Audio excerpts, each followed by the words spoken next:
NTA എന്ന പേരിൽ അറിയപ്പെടുന്ന ദേശീയ പരീക്ഷാ ഏജൻസിയുടെ ചോദ്യപേപ്പർ കുംഭകോണത്തെക്കുറിച്ച് ഇന്നലെ കേരള നിയമസഭ ചർച്ച ചെയ്തു. ലക്ഷക്കണക്കിന് വരുന്ന വിദ്യാർത്ഥികളുടെ ആശങ്ക മാറ്റണമെന്ന് സഭ ഏകകണ്ഠമായി ആവശ്യപ്പെട്ടു. പക്ഷേ നമ്മുടെ മുഖ്യധാര മാധ്യമങ്ങൾ ആ വാർത്തയും സാമാന്യം നന്നായി ചതുക്കിയെന്ന് പറയാം. നീറ്റ് പരീക്ഷ ഉൾപ്പെടെ കേന്ദ്ര ഏജൻസികളും മറ്റ് ചില സംസ്ഥാന സംവിധാനങ്ങളും നടത്തുന്ന പരീക്ഷകളിലെ വ്യാപകമായ ക്രമക്കേടും അഴിമതിയും സർവത്ര വ്യാപിച്ച കുംഭകോണവുമാണ് സഭ ചർച്ച ചെയ്തത്. പക്ഷേ മലയാള മനോരമ ആ വാർത്ത കൊടുത്തത് എങ്ങനെയാണെന്ന് നോക്കൂ.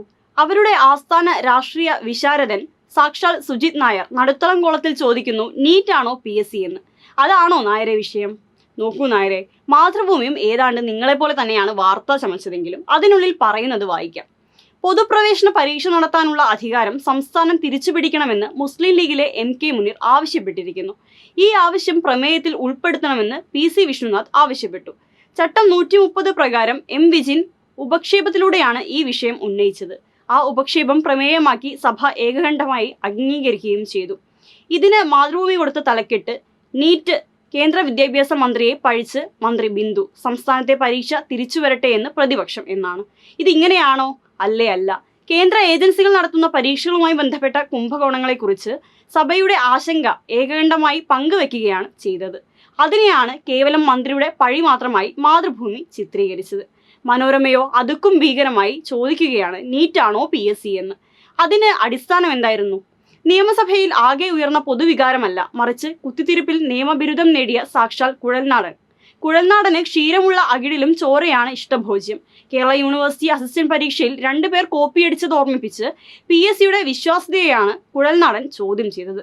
പാപം ചെയ്യാത്തവർ കല്ലെറിയട്ടെ എന്നാണ് കുഴൽനാടൻ ഇതിനായി ഉദ്ധരിച്ച വേദപുസ്തകത്തിലെ വാക്യം. സഭയുടെ പൊതുവികാരത്തിനെതിരായി ഒറ്റയാൻ എന്ന നിലയിൽ കുഴൽനാടൻ പറഞ്ഞ ഇക്കാര്യം സഭാവലോകനം എന്ന നായരുടെ നടുത്തളത്തിൽ കൊടുക്കുന്നതിൽ ഒരു കുഴപ്പവുമില്ല. പക്ഷേ ഇതിന് ഉന്നത വിദ്യാഭ്യാസ മന്ത്രി ബിന്ദു മറുപടി നൽകിയപ്പോൾ നായർ കുഴൽനാടന്റെ കൂടെ ക്യാൻറ്റീനിൽ ചായയും ഉണ്ടപ്പൊരിയും കഴിക്കാൻ പോയി കാണും. അതല്ലെങ്കിൽ മന്ത്രി പറഞ്ഞതുകൂടി കേൾക്കുമായിരുന്നു. അത് നടുത്തളത്തിൽ നടുക്കഷ്ണമാകുമായിരുന്നു. അല്ലെങ്കിൽ ഇന്നത്തെ വാചകമെങ്കിലും ആകുമായിരുന്നു. അതെങ്ങനാ? അതിനല്ലല്ലോ മലയാള മനോരമ നായരെ നിയോഗിച്ചതും നായർ മനോരമയ്ക്കും UDFനും വേണ്ടി തട്ടിവിടുന്നതും. മന്ത്രി നൽകിയ മറുപടി ഇങ്ങനെയാണ്: പരീക്ഷകളിൽ കോപ്പിയടിക്കുകയും അവർ പോലും പിന്നീട് സാമൂഹ്യ അംഗീകാരം തേടുകയും ചെയ്യുന്നത് തീർച്ചയായും അപലപനീയമാണ്. ഇത് ആരെ ഉദ്ദേശിച്ചാണ് എന്ന് എല്ലാവർക്കും അറിയാം. യൂണിവേഴ്സിറ്റി അസിസ്റ്റന്റ് പരീക്ഷയിൽ കോപ്പിയടിച്ച പ്രതികളെ കുറിച്ചല്ല.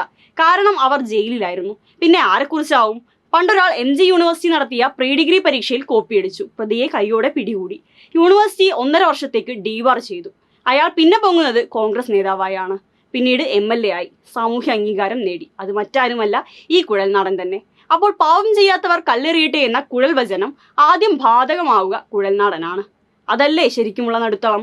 പക്ഷെ എന്ത് ചെയ്യാം, പത്രം മനോരമ, എഴുത്ത് സുജിത് നായർ. മനോരമയ്ക്കും നായർക്കും നമോവാകം.